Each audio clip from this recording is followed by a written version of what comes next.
بسم اللہ الرحمن الرحیم۔ السلام علیکم ورحمۃ اللہ وبرکاتہ۔ اللہ رب العزت نے قرآن پاک میں فرمایا وما تقدموا لانفسکم من خیر تجدوہ عند اللہ، یعنی جو نیکی تم اپنے لیے آگے بھیجو گے وہ تم اللہ تعالیٰ کے ہاں پاؤ گے۔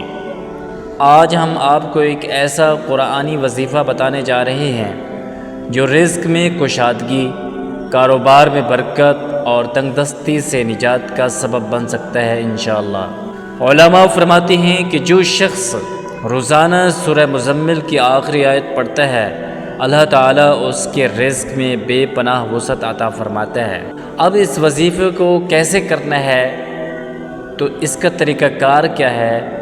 تو آپ نے 5 کام کرنے ہیں، مرحلہ وار ترتیب سے آپ نے 5 کام کرتے ہیں۔ انشاءاللہ اس کا بہت ہی آپ کو فائدہ نظر آئے گا اور آپ کو اپنی زندگی میں کشادگی، خوشحالی نظر آئے گی۔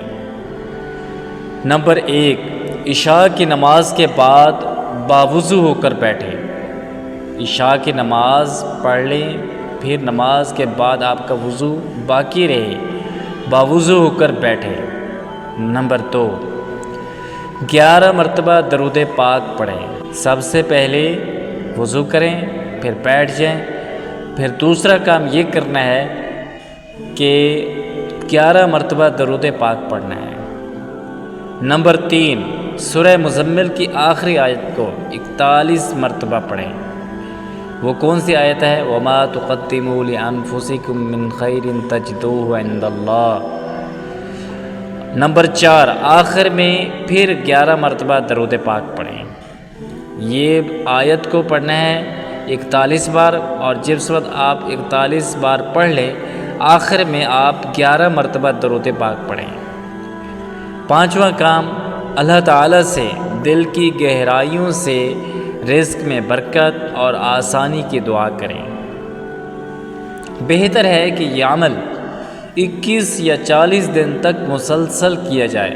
نیت ہمیشہ رزق حلال کی ہو۔ صبح صدقہ دینا اس عمل کو مزید مؤثر بناتا ہے۔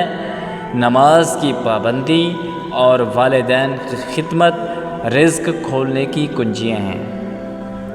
دوستو، رزق کا مالک صرف اللہ تعالی ہے۔ اگر ہم قرآن و سنت کے بتائے ہوئے طریقوں پر عمل کریں تو رزق صرف بڑھتا نہیں بلکہ اس میں برکت بھی آتی ہے۔ اگر آپ چاہتے ہیں کہ آپ کا رزق بھی وسیع ہو تو آج سے ہی اس عمل کا آغاز کریں، شروع کریں۔